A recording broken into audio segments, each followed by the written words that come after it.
ముందు జనతా మీడియాకి నమస్కారం. నా పేరు కుక్కడప నాగరాజు, కోదాడ మండలం సూర్యాపేట జిల్లా కోదాడ మండలం గుడిబండ గ్రామం. నేను గత 10 ఏళ్ళు టీఆర్ఎస్ పార్టీలో ఒక కీలక వ్యక్తిగా ఒక కీలక కార్యకర్తగా పనిచేశాను.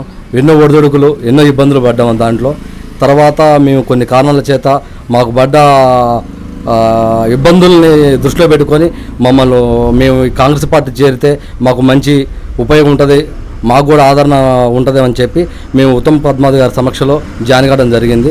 ఉత్తమ్ పద్మావతి గారి సమక్షంలో జాయిన్ అయిన కాడి నుంచి కూడా ఈ 1.5 సంవత్సరంలో కూడా ఏనాడు కానీ ఉత్తమ్ పద్మావతి గారికి ఫోన్ చేసినా కూడా లిఫ్ట్ చేయడం, మాకు ఎన్నో కార్యక్రమాలు ఉన్నా కూడా అమ్మ ఇది పరిస్థితి స్పందించి బాగా చిన్న విషయాలు ఉన్నా కూడా స్పందించడం, అధికారులతో పాటు ఎక్కడ పోయినా కూడా మాకు అన్ని విధాలుగా చేదుడు వాదుడు ఉంటాం.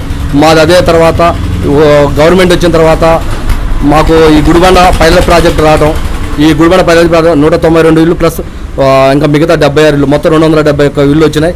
ఈ గుడిబండ గ్రామంలో పేదవాడు అనేవాడు లేకుండా ఈ కాంగ్రెస్ గవర్నమెంట్లో ఇల్లు లేని ప్రతి ఒక్క నిరుపేద ఇల్లు కట్టుకోవాలన్న సంకల్పంతోనే మాకు ఆ మేడం గారు, ఉత్తమ్ కుమార్ రెడ్డి గారు కానీ రేవంత్ రెడ్డి గారు వారు మాకు చాలా ఈ గుడిబండ ఒక దత్తత గ్రామంగా తీసుకొని మాకు చెదుడు వాదుడు ఉంటున్నారు. ముందుగా మేము చెప్పాల్సింది, ఈ గవర్నమెంట్కి మేము చాలా రుణపడి ఉన్నాము. ఏ కార్యకర్తకైనా ఎవరైనా ధైర్యంగా మేము కాంగ్రెస్ పార్టీలో ఉన్నాం, మా కాంగ్రెస్ పార్టీ పని చేసిందని చెప్పుకోవడానికి మాత్రం చాలా సంతోషకరంగా ఉంది. ఎందుకంటే గత ప్రభుత్వం జరిగిన అక్రమాలు అవినీతి చాలా ఉన్నాయి. చెప్పుకోపోవాలంటే ఇప్పుడు ఒక గంట కూడా సరిపోదండి.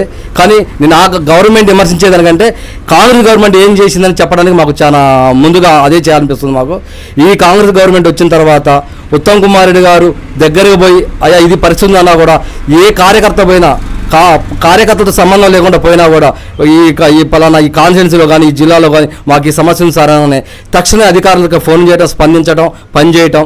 వారికి మేము అసలు మాకు ఈ జీవితంలో కాదు మా ప్రాణం వరకు కూడా అతని రుణం మేము తీర్చుకోలేం. ఉత్తమ్ కుమార్ రెడ్డి గారు, ఉత్తమ్ పద్మావతి గారు మాకు ఒక తల్లి ఒక తండ్రి ఏ విధంగా మాకు సహాయ సహకారం అందిస్తారో ఆ విధంగా సహాయ సహకారం అందిస్తారు. వారి రుణం ఈ జీవితంలో మేము తీర్చుకోలేని రుణం అనమాట. మాకు ఈ టర్మ్ కాదు, ఇంకా 20-30 ఏళ్ళు కూడా ఈ కాన్స్టిట్యున్సీలో ఈ జిల్లాలో ఇదే గవర్నమెంట్ ఉండాలి.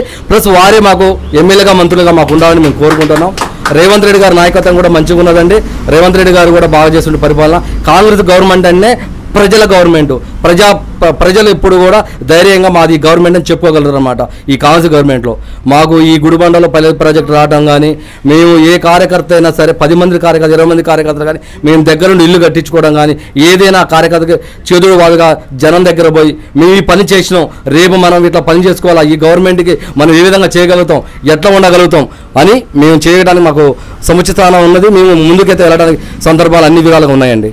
ప్రతిపక్ష పార్టీలు కాంగ్రెస్ గవర్నమెంట్ ఫెయిల్ అయిపోయింది, ఇచ్చిన హామీలు అమలు చేయట్లేదు, ప్రజలు చాలా కష్టాలతో ఉన్నారు, ఈ నెక్స్ట్ మేమే వస్తాము, మమ్మల్ని ప్రజలు కోరుకుంటున్నారని చెప్పేసి మరి ఈ మధ్యనే పార్టీలు విమర్శించడం జరిగింది. మరి వాస్తవపరంగా మరి ప్రభుత్వం ఏం చేసింది, ఏం చేయలేదు? వాళ్ళు దేన్ని కోరుకుంటారండి? ప్రభుత్వం మమ్మల్ని కోరుకుంటారు అంటే కాళేశ్వరం ప్రాజెక్టు కట్టుకొని దళిత బంధు అక్రమాలు చేసుకొని కోట్లు గడించి లక్షల కోట్లు ఇతర దేశాలు పెట్టుకొని దాచుకోవడం వాళ్ళని కోరుకుంటుందా? ప్రజల్ని మభ్యపెట్టి మోసాలు చేసి ఆర్థికంగా డబ్బులు సంపాదించుకోవడం కదా గవర్నమెంట్ అంటే. మాటలు చెప్పే గవర్నమెంట్ అది, చేతలు చేసే గవర్నమెంట్ కాంగ్రెస్ గవర్నమెంట్ అండి. ఏం తక్కువ చేశారండి?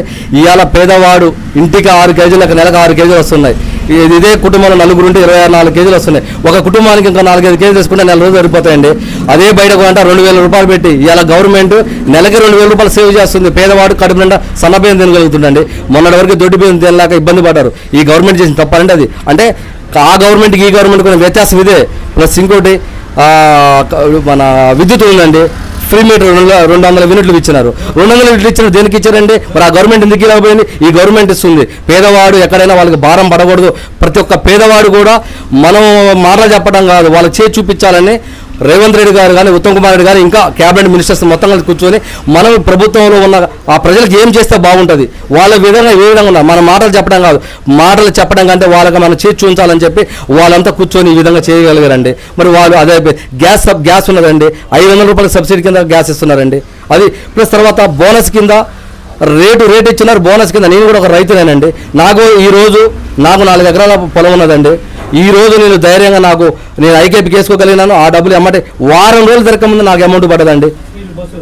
వారం రోజులు పడ్డది, బోనస్ వస్తున్నది, అన్ని విధాలుగా రైతు. ఇంతకంటే ఇంకేం కావాలండి మాకు? అంటే వాళ్ళకి రాగానే వాళ్ళకి దండలు వేసి టవల్ వేసి జెండాలు పెట్టి వాళ్ళకి మోస్తే వాళ్ళు లక్షల కోట్లు సంపాదించుకొని ఇతర దేశాల పెట్టుబడులు పెట్టుకొని వాళ్ళు అధికంగా ఉంటారన్నమాట. వాళ్ళ కుటుంబ పరిపాలన చేస్తారు. ఇక్కడ ఎవరు చేస్తారండి? ఇక్కడ మాకు నిత్యం ప్రజల్లో ఉండి ప్రజలే వాళ్ళ బిడ్డలుగా అది వాళ్ళు మా కోసం తాపత్రయపడేది రేవంత్ రెడ్డి గారు, ఉత్తమ్ కుమార్ రెడ్డి గారు, ఉత్తమ్ పద్మావతి గారు అండి. మేము బతుకున్నంత కాలం ఉత్తమ్ కుమార్ రెడ్డి గారు, ఉత్తమ్ పద్మావతి గారు రుణం మేము తీర్చుకోలేమండి. కానీ మేము బతుకున్నా కూడా ఏదో మా సాదాసీత మీకు వాళ్ళకైతే మేము రుణం తీర్చుకోలేము, కానీ మా చేతనైనంత వరకు అయితే మీకు రుణం అయితే తీర్చుకుంటామండి. అలాంటి వ్యక్తిత్వం కల మేమైతే నేను నా వయసు 41 సంవత్సరం అండి. నేనైతే చూడలేదు. సరే నాకు అనుభవం వచ్చి ఒక 10-15 ఏళ్ళు 20 ఏళ్ళు కావాల్సింది, కానీ రాజకీయాలు ఉండబట్టి అలాంటి మంచితనం ఉన్న మనుషులు నేను చూడలేకపోయినండి. వాళ్ళ జీవితాంతం వాళ్ళకి మేము సేవ చేయాలనుకుంటున్నాం. మాకు కన్న తల్లిదండ్రుల ఈ కాన్స్టిట్యున్సీ ఈ జిల్లాలో అందరికీ చేదుడుగా వాదుడుగా ఉంటూ వాళ్ళు ఎన్నో మంచి కార్యక్రమాలు చేస్తూ ఈరోజు మా గుడిబండలో దగ్గర 2 కోట్ల వర్కులు చేశారండి.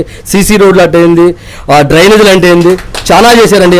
ఇవాళ పైలట్ ప్రాజెక్ట్ కింద ఊళ్ళోకి పోతే పేదవాడికి ఒకప్పుడు ఇంటి మీద గుడిసె లేని వాళ్ళు, కప్పు లేని వాళ్ళు కూడా మామూలు 4 తాటాకులు వేసుకున్న వాళ్ళు ఇవాళ ధైర్యంగా బయటికి పోతే నవ్వుతున్నారు. ఏందమ్మంటే మాకు రేవంత్ రెడ్డి గారు ఇచ్చిండు, మాకు ఉత్తమ్ కుమార్ రెడ్డి గారు ఇచ్చిండు, మాకు ఉత్తమ్ పద్మావతి గారు ఇచ్చారు. ఇవాళ మాకు ఉత్తమ్ సారాను ఉత్తమ్ పద్మావతి గారికి పాలాభిషేకం చేయాలి, మా గుండెల్లో పెట్టుకుంటామండి వాళ్ళని. ఇవాళ పైలట్ ప్రాజెక్ట్ చేసి ఈ ఊళ్ళో ఇన్ని వీళ్ళకి వాళ్ళు సంతోషంగా ఉంటారంటే వాళ్ళ కళల ఆనందాన్ని చూస్తున్నామంటే మాకు అంతకంటే ఎక్కువ కావాలండి. ఇక్కడ కోట్లు ధరించి తీసుకుపోయి ఇతర దేశాల్లో పెట్టుబడి పెట్టుకొని వాళ్ళు ఏదో విజిటింగ్కి వచ్చినట్టుగా కాన్ఫరెన్స్ ఎమ్మెల్యే పెట్టుకొని దళిత బంధు అని చెప్పి మట్టి మీద డబ్బులు అని చెప్పి మమ్మల్ని అక్రమాలు చేసి దారుణంగా చేసి ఒక కార్యకర్త బయటికి వెళ్ళి ధైర్యంగా నేను ఈ పార్టీని చెప్పుకోలేకపోయినామండి. మా మీద కూడా కార్య చేశారండి. మరి త్వరలో స్థానిక సంస్థలు ఎన్నికలు రాబోతా ఉన్నాయి. మరి ఇప్పుడు ప్రజల్లో ఎలా ఉంది కాంగ్రెస్ పార్టీ పట్ల, ఇప్పుడు ఈ పాలన పట్ల? కాంగ్రెస్ పార్టీ ప్రజల పట్ల ఏంటండి, వాళ్ళు ఏ ధైర్యం ముఖం పెట్టుకొని ప్రజల్లోకి వచ్చి మాకు ఓటు అని అడుగుతారండి. వాళ్ళు ఏ పార్టీ వాళ్ళైనా ఈ కాంగ్రెస్ పార్టీ చేసే అభివృద్ధి కార్యక్రమాలు కానీ సంక్షేమ పథకాలు ప్రతి ఇంటికి అందినాయండి. ఈడ పార్టీలతో అతీతంగా మతాలకు అతీతంగా అందరికీ అడిగి ఇల్లు తిరిగి అడిగి నీకుందా లేదమ్మని అడిగి మా ఉత్తమ్ కుమార్ రెడ్డి గారు కానీ మా ఉత్తమ్ పద్మావతి గారు ఒకటే చెప్పారు, మనకి పార్టీలో సంబంధం లేదు, ప్రతి ఒక్క పేదవాడికి సంక్షేమ పథకాలు అందాలా, వారి ఇంటికి వెళ్ళండి, వాళ్ళకి ఏమేమి లేవో వాళ్ళందరికీ చేదోడు వాదగా ఉండి మీరు పనిచేయండి, వాళ్ళ వల్ల మనం ఎలాంటి ఇబ్బంది పడద్దు, గత ప్రభుత్వం పెట్టిన ఇబ్బందులు మనం పెట్టద్దు, వాళ్ళకి ఏదున్నా మన హెల్పింగ్ నేచర్ కావాలని చెప్పి మాకు గైడ్లైన్స్ ఇచ్చి మాకు చేదోడు వాళ్ళు ఎప్పటికప్పుడు మాకు రివ్యూ మీటింగ్ పెట్టి నెలకోసారో వారానికి ఒకసారి పెట్టి మాకు అందరి మండల పార్టీ అధ్యక్షుడు గారు కానీ మాకు నాయకత్వంతో మాకు పని చేయించుకుంటా మాకు అన్ని విధాలుగా మాకు వాళ్ళు చేతులు వాదుకుంటున్నారండి. కొద్ది రోజుల్లో ఉత్తమ్ కుమార్ రెడ్డి గారు జన్మదిన శుభాకాంక్షలు తెలియజేస్తూ ఈ తెలియజేసే కార్యక్రమం కూడా మేడం గారు మరియు ఈ గుడిబండ గ్రామ ప్రజల తరపున కాంగ్రెస్ పార్టీ కార్యకర్త తరపున నేను హృదయపూర్వకంగా నమస్కారం. ఉత్తమ్ కుమార్ రెడ్డి గారు కానీ ఉత్తమ్ పద్మావతి గారికి ఈ గుడిబండ గ్రామ కాంగ్రెస్ పార్టీ కార్యకర్త తరపున జన్మదిన శుభాకాంక్షలు తెలియజేస్తున్నాం.